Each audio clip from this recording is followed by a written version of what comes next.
টানা প্রচারণায় ব্যস্ত সময় পার করছেন চাকসু নির্বাচনের প্রার্থীরা। একাডেমিক ভবন হলসহ ক্যাম্পাসের বিভিন্ন স্থান প্রার্থীদের প্রচারণায় মুখর হয়ে উঠেছে।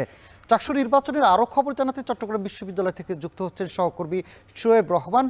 শোয়েব, জানাবেন প্রচারণায় কোন বিষয়গুলো প্রাধান্য পাচ্ছে, প্রার্থীদের আচরণবিধি লঙ্ঘনের কোনো অভিযোগ আছে কিনা? সানি, শেষ মুহূর্তে এসে অভিযোগ আর পাল্টা অভিযোগ কিন্তু বেশ কয়েকটি পড়েছে নির্বাচন কমিশনে। একটু পরেও আরও একটি অভিযোগ নির্বাচন কমিশনে জমা দেবে বৈচিত্র্যের ঐক্য প্যানেল, যেটি মূলত 10টি সংগঠনের সমন্বয়ে গঠিত একটি প্যানেল।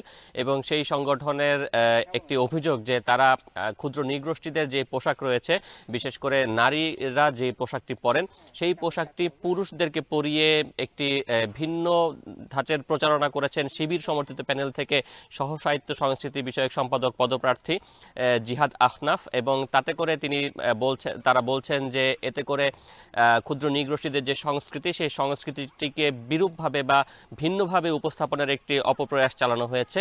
এবং সেই জায়গা থেকে এখানে কিছুক্ষণ পরে বৈচিত্র্য ঐক্য প্যানেল থেকে এটি একটি অভিযোগ দেওয়া হবে, কারণ নির্বাচনী আচরণ বিধিতেও বলা রয়েছে কাউকে ছোট করে বা কারোর সংস্কৃতি ধর্মীয় মূল্যবোধকে ছোট করে কিন্তু কোনো ধরনের প্রচারণা করা যাবে না। এবং তারা বলছেন যে এতে করে ক্ষুদ্র নৃগোষ্ঠীদের যে পোশাক, সেটিকে ভিন্নভাবে উপস্থাপন করে তাদের সংস্কৃতিকে ভিন্নভাবে উপস্থাপন করা হয়েছে। এবং এর বাইরে যদি বলি প্রচারণার খবর, আজকে যেহেতু শনিবারে ক্যাম্পাস বন্ধ থাকে, শিক্ষার্থীদের উপস্থিতি ক্যাম্পাসে অনেকটাই কম, যে কারণে ক্যাম্পাসের আশেপাশে যে সকল কটেজ মেস রয়েছে সেই জায়গাগুলোতে কিন্তু ব্যাপক প্রচারণা চালাচ্ছেন প্রার্থীরা। বিশেষ করে বেশিরভাগ প্রার্থী কিন্তু ক্যাম্পাসে প্রতিদিন আসছেন, যেহেতু আর খুব একটা সময় নেই। আজকে শনিবার এবং আজকের পরে আর মাত্র 2 দিন তারা প্রচারণার সময় পাবেন। মঙ্গলবার কিন্তু কোনো ধরনের প্রচারণা করা যাবে না এবং বুধবার ইলেকশন। সেই জায়গা থেকে এই যে মাত্র 3টা দিন রয়েছে, সেই 3টা দিনে তারা সর্বোচ্চ সংখ্যক শিক্ষার্থীর কাছে নিজেদের বার্তা পৌঁছে দেওয়ার জন্য কিন্তু একেবারে পুরো ক্যাম্পাস এবং ক্যাম্পাসের আশেপাশের যে সকল মেস কটেজ রয়েছে সেখানে তারা চষে বেড়াচ্ছেন।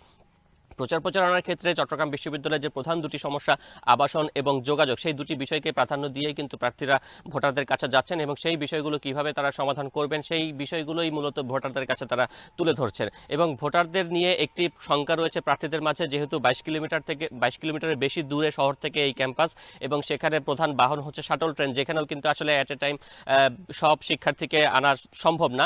যে কারণে শিক্ষার্থীরা বলছেন যে ভোটার উপস্থিতি কেমন হতে পারে সেটি নিয়ে এক ধরনের সংশয় কিন্তু প্রার্থী এবং ভোটারদের মাঝেও রয়েছে। এবং 36 বছর যেহেতু এই নির্বাচন, সেখানে ভোটার উপস্থিতি যাতে আশাব্যঞ্জক থাকে এবং সর্বোচ্চ ভোটার যাতে উপস্থিতি হয়, সেই জন্য প্রার্থীদের পক্ষ থেকে দাবি করা হয়েছে যে নির্বাচনের দিন শহর থেকে ক্যাম্পাসে বিশেষ বাস সার্ভিস এবং সেই সাথে শাটলের অতিরিক্ত শিডিউল যাতে যুক্ত করা হয়, তেমন একটি দাবি কিন্তু রয়েছে এবং প্রশাসন সেই দাবিগুলো বিবেচনার আশ্বাসও কিন্তু দিয়েছেন। সানি, চাকসু নির্বাচনের প্রচারণার খবর জানাচ্ছিলেন সহকর্মী শোয়েব রহমান। এদিকে নির্বাচনের দিন ঘনিয়ে আসায় শিক্ষার্থীদের কাছে ছুটছেন রাকসুর প্রার্থীরা, দিচ্ছেন নানা প্রতিশ্রুতি। এ নিয়ে আরও জানাতে বিশ্ববিদ্যালয়ের পরিবহন মার্কেট থেকে যুক্ত আছেন মারুফ হাসান। মারুফ, জানাবেন রাকসুর নির্বাচন ঘিরে ক্যাম্পাসের এখনকার পরিস্থিতি কেমন? সানি, সকাল থেকে আমরা দেখতে পাচ্ছি প্রার্থীরা তাদের শেষ মুহূর্তে প্রচারণার জন্য বিশ্ববিদ্যালয়ের যে আবাসিক হলগুলো আছে সেগুলোতে কিন্তু তারা দৌড়াচ্ছেন এবং এখানে যেহেতু আর মাত্র কয়েকটা দিন তারা প্রচারণার জন্য সময় পাচ্ছেন, সেক্ষেত্রে শেষ মুহূর্তে তারা এই ব্যস্ততম সময়টা কিন্তু পার করছেন।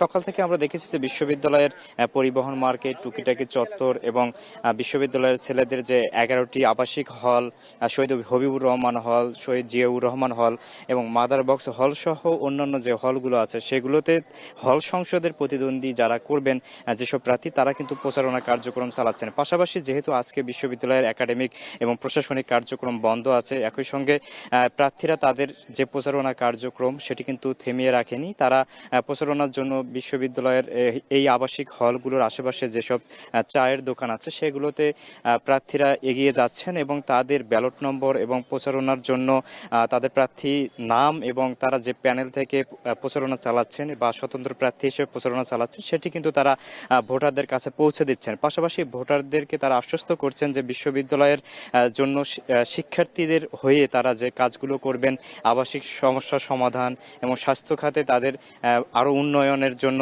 যতটা সহযোগিতা করা দরকার সেগুলো, পাশাপাশি শিক্ষার্থীরা যাতে একটি পড়াশোনার পরিবেশ পায়, কেন্দ্রীয় লাইব্রেরি থেকে শুরু করে অন্যান্য জায়গায় যেসব সুযোগ সুবিধা দরকার সেগুলো যাতে নিশ্চিত করা যায়, সেটি কিন্তু তারা সবচেয়ে বেশি গুরুত্ব দিচ্ছেন। এবং এখানে আমরা দেখতে পেয়েছি যে ভোটার যারা আছেন তারাও কিন্তু অনেক আগ্রহের সঙ্গে প্রার্থীদের সঙ্গে কুশলাদি বিনিময় করছেন এবং তারাও কিন্তু বলছেন যে যত সময় আসছে তত কিন্তু প্রার্থীরা তাদের দ্বারা দ্বারে আসছেন এবং যেহেতু আর মাত্র 3 দিন হয়তো তারা তাদের প্রচারণার সময় পাবেন, আগামী 16 অক্টোবরেই যেহেতু রাকসু নির্বাচন হচ্ছেন, শেষ মুহূর্তে নিজেদেরকে তারা তুলে ধরার জন্য এবং ভোটারদের কাছাকাছি যাওয়ার জন্য সর্বোচ্চটা দিয়ে তারা কিন্তু তাদের প্রচারণা কার্যক্রম চালাচ্ছেন। এর আগে আমরা গতকাল দেখেছি যে জুমার নামাজের পরপরই সকল প্যানেলের যারা ভিপি পদপ্রার্থী এবং জিএস এজিএস এর পদপ্রার্থী আছে তারা কিন্তু একই সুরে কিন্তু কথা বলেছেন যে বিশ্ববিদ্যালয়কে যাতে সবার জন্য গ্রহণযোগ্য একটি নির্বাচন আমরা উপহার দিতে পারি, সেই জায়গা থেকে কিন্তু তারা একতাবদ্ধ করেছে। সানি, রাজশাহী বিশ্ববিদ্যালয় রাকসু নির্বাচনের প্রচারণার এই ছিল আমার কাছে এখন পর্যন্ত সবশেষ।